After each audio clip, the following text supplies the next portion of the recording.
You are literally marrying somebody else's values as an entrepreneur, whoever you trust to sell products through. It doesn't matter who, it doesn't matter what you sell or where you sell it. Take this analogy and run with it. Trust me, you're gonna want to, because whoever is operating the company, that means you're literally in alignment with that person's values, and your own values should fall in line with how you see somebody's running a company, with how you see the CEO of that company. How do they show up? How the hell do they show up in life? How do they show up for themselves? Because ultimately, if they don't show up for themselves, you think they're really gonna show up for you? Come on, man. So I like to keep my philosophies fresh. As you guys can see behind me, I study a lot of stuff. I study Hermeticism. I study striking thoughts, Bruce Lee, different kind of philosophies from Tao Te Ching. I study a lot of personal development, self-help books, stuff like that. And I will say this, I always used to say, man, just stick with one book until that shit resonates deeply with you. Ed Milet talks about that a lot in his interviews, how he wants to put himself in the author's shoes so that he can literally be living with the author as he's reading the book as if he's them. Because it's one thing to just speed read and get through. There's a book behind me actually that talks about speed reading. It'll actually teach you how to do it. Not this one, not High Performance Habits. It's this one right here, Jim Quick. Well, I guess you guys can't see it, but it's called Limitless by Jim Quick. And he teaches you how to scan, right? Little did I know, I've been doing that shit since middle school. I just never retained the information. That's a great book that'll show you how to literally just look at pages, look at words, and just digest them.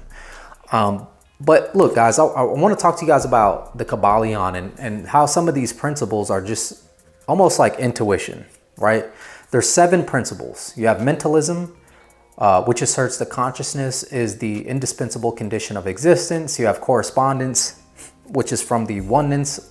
The oneness of original being comes as a corollary, the law of correspondence between all planes or spheres of existence and virtue, of which macrocosm is as the microcosm. Okay, you have vibration. This formulates the principle, thus, nothing rests, everything moves, everything vibrates. You have polarity, okay? All being modes of the one, no inherent antagonism or essential difference is possible. Essential difference, meaning polarity, everything is essentially the same. It's just on the opposite end of the pole, right? Hate and love is essentially the same energy. There's just a separation of degrees, okay? You have rhythm. This reads in order maintains the fabric of things established by destiny and necessity. So like the rhythm, cause and effect, every cause has an effect, every effect has a cause. Gender, okay, so far from the relations of sexes, this is male and female. 2 things have gender. And so these 7 things I use in my business, you guys also use them whether or not you see it. Okay, mentalism just means like the way you perceive the world is the way that you perceive yourself. That's a tough pill to swallow for a lot of people. If you see yourself getting angry a lot about, maybe cars that are driving too fast, they pass you up, they cut you off in traffic, 9 times out of 10, guys, you exhibit the same behavior on the road in some form, shape, or capacity. So think about how angry you get when the people that you love or the people you call enemies, how much of yourself you can actually find in them is kind of disturbing. Correspondence is it's a weird one. The world as man and man as God. So that's kind of correspondence is like microism, macroism. I guess if you were to like zoom out and look at the universe as a whole, it's equally infinite as if you were to zoom into an atom, right? Vibration. So again, formulates the principle that nothing rests, everything moves. So again, vibration indicates that stagnation does not exist. You're either coming or going, right? You're either becoming or dying, okay? So we're constantly shifting, whether that's towards a positive thing or a negative thing in life, especially in business. Like, let's talk about buying leads. If you're not in the game, like your situation, your financial situation is getting worse. if you're not buying leads, like figure out what part of your business needs to be resonated, you know what I mean? Like needs to get a little bit of movement, a little bit of vibration. You ever heard the term, let's shake shit up, man, shake it up, right? What looks to be still in your business? It's probably shit that you're not paying attention to.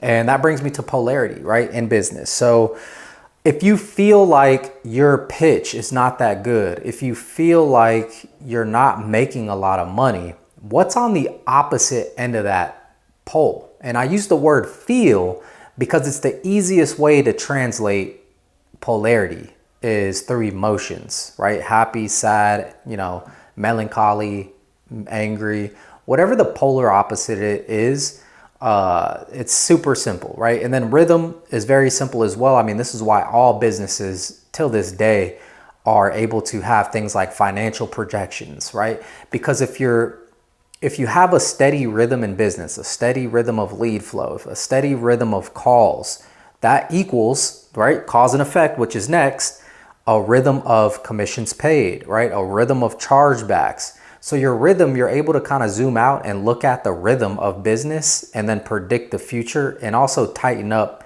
you know, loose gaps or tighten up any cash flow gaps that might be in your business, right? So I'm just saying all these things to state that like reading philosophy and all these different kinds of books, they could be very helpful, especially if you're at different stages in your life. Like you could apply all 7 of those principles to if you're in school, and just kind of reflect on how you view life, right, in certain aspects and areas of life. And so what I like to do is at the end of each night, I'll journal, depending on, you know, the way that I feel. I'll journal my regrets. I'll journal, you know, things that I wish I could change or that I don't see, I might not be able to see that well.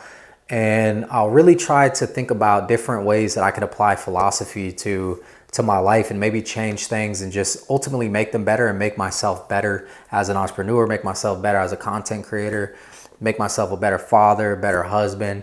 And the whole point is just, again, stagnation doesn't exist. So if you guys are ignoring anything like personal development, if you're ignoring reading, studying philosophy, I mean, you have to ask yourself, like in reality, what's replacing? Because again, stagnation doesn't exist. So where are you vibing at? Something else is actually replacing the time that you guys could be spending and that we all could be spending on ultimately just leveling up in life in all areas. So for a lot of people, it's TikTok. For a lot of people, it's devices, the drinking at night. You see, from 6 to whenever, you know, you're done drinking and talking and bullshitting with your friends, you could be literally diving into philosophy, like really leveling up as a whole person, as a whole entity for your family, for everybody and everything that you put your name into. So, you know, when the veil is pulled back, the law of exposure takes effect. You guys have been exposed. You're hereby now accountable. You're hereby now responsible for leveling up your life. Because now if you don't level up your life, it's a motherfucking choice. Let's get it. I adopted a formula.